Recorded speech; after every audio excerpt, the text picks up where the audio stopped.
Guys, we are back to the next topic, which is called marking danger zone SNR. Now this is very crucial. How do we mark the danger zone so that we know that whenever a price react, we know that the price react at the right zone, not at a fake out zone or not at other places, but at the real zone that we mark. Therefore, please pay attention. It's going to be easy. It's not going to be very hard. Just learn the step and do it correctly and discipline yourself. Everything will be fine, because we do not want to be manipulated by price when price hasn't reached the real zone. So let's get into the topic right now. There are actually 4 steps to mark the danger zone in SNR. It is very easy, isn't it? So step 1, we go to our monthly or the weekly or the daily time frame. Okay, for currency pairs. Gold you can use as well on the H4 when it is on sideways, when there are no news. But when there are news, you need to use the daily time frame and above. Step 2, change to line chart. Step 3, put a horizontal line at the edge of support and resistance and the second movement. 4th, we change back to our candlestick. Mark the zone from the edge of the support or the resistance all the way to the shadow or the wick you want to call it. So I'll show you the example on the next slide. So the first thing, we start from the monthly or weekly time frame. But for me, preferably, I would love to use the weekly time frame for currency pairs. As for gold, you can use the H4 time frame, no issue. But remember guys, when there is news soon, do not use the H4 time frame. It will be easily break out. Please use the daily time frame or the weekly time frame or the monthly time frame. It's fine. At the end of this course, I'm going to teach you how to use gold to trade on the M1. Don't get so excited yet with the gold. We will have even a better ways to trade on the gold for scalpers. Next, we just need to change to the line chart, which is the second step. The third step is to put a horizontal line at the edge of the support or the resistance.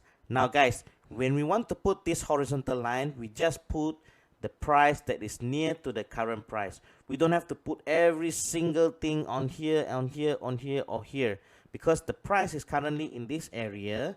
Therefore, we just mark at the price. You can mark here, it's fine. This is a resistance as well. Let me draw that for you. Sorry, not the resistance. This is a support as well. You can mark this as a support. No issue. This is a resistance, support in this area. Okay, so just mark somewhere near the current price. Don't have to mark here, here, here. It's too far away. All right. We just want something that is near to the current price so that our chart will look cleaner and easier to monitor. And guys, once we have marked our support, our resistance closest to our current price, next, don't forget to mark our second movement. So this resistance will be a strong resistance when there is a second movement. This support will be a strong support when there is a second movement. This support will be a strong support when there is a second movement on the right side. So remember guys, the second movement for this support is on the right side. This support, the second movement, is strong when there is a second movement on the right side of this support. This resistance will be strong when there is a second movement on the right side of this resistance. Next, we change back to the candlestick chart. Mark the edge of the support from here all the way down to the shadow. So we mark from here to here. The resistance as well, mark from the edge of the resistance all the way up to the shadow. So this is our zone. From the edge of support, from the edge of resistance, mark all the way to the shadow or the wick. Same go with this one, mark all the way to the shadow or the wick. Like in this case, there's a long wick here. What we should do is we just mark all the way which is the longest wick. Since these two wicks are the same, so it doesn't make any difference. We just mark the zone, whichever the wick is longer. I know some of you will be wondering what happened when the chart has so many edges like this. So first of all, if I were you, I would just mark whichever that is significant, like this, capital A, capital A, capital A, or this, okay? And this is the capital V, the rest is second movement. These two is considered as a second movement, second movement, second movement. So how to identify second movement? Well, there is no specific way how to identify it. I just mark it this way. I would only take like this kind of things, the one that really stands out from the rest as my significant support or resistance.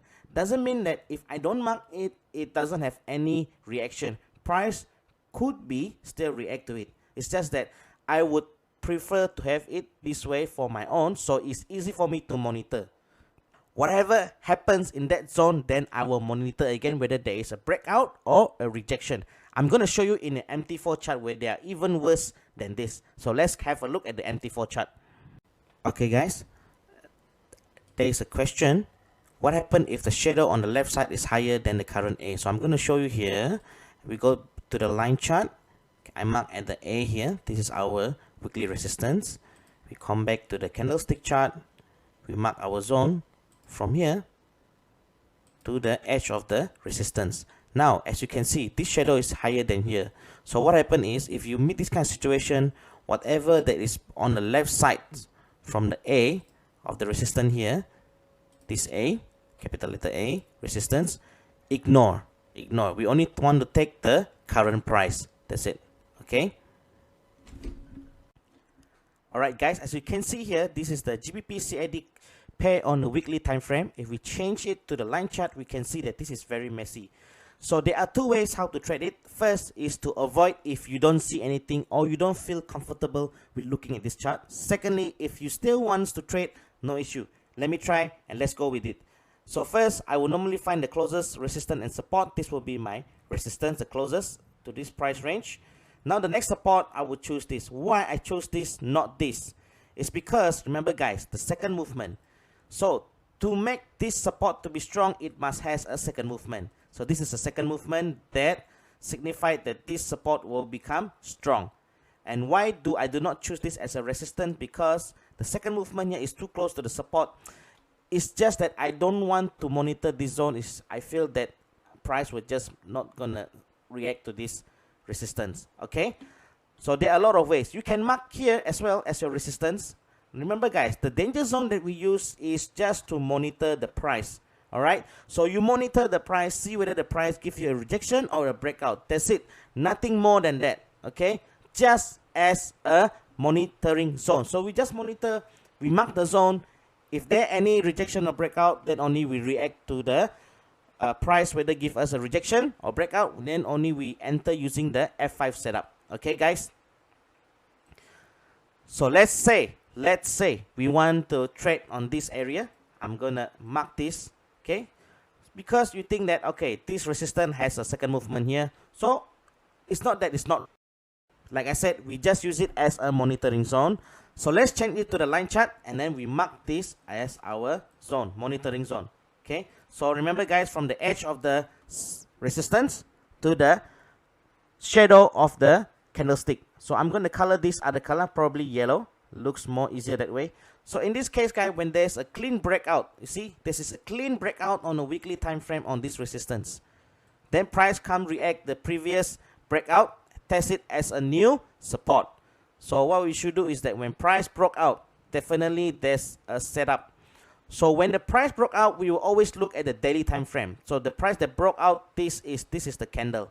So when there's a confirmation candle, this is the candle that we want to monitor after that. And let's look at the chart on the H4. So the breakout, let me mark again this daily candle. This is the daily candle that breaks out the weekly. Okay, broke out the weekly, and then we see whether price comes back. Do they have any rejection and go up towards the uptrend? See, there's a bullish engulfing. Upon it broke, there's a bullish engulfing on the H4. Okay, but if I were you, I wouldn't trade. But here there's a nice SNR C1 setup here. Okay, so let's me mark this as our zone. Whether we can see any confirmation on the daily time frame. A confirmation on the daily time frame, which is the double Marubozu. So this is also a good confirmation for SNR C1 setup. Okay guys, So there are a few ways you can do with it. Just as a monitoring zone, just monitor. Remember guys, the marking is always from the edge of the support or the resistance goes up to the shadow or the wick. That's it. That will be your real zone, your real monitoring zone. Okay guys, your next assignment is to do 5 screenshots of marking the danger zone for support and resistance, and it must come with a second movement. That's it. Okay, remember guys, at the edge of the support or the resistance, the zone has to be from there to the shadow or the wick of the candlestick. Keep it in the folder. Once you finish this course, you may submit your assignment later on. See you in the next class.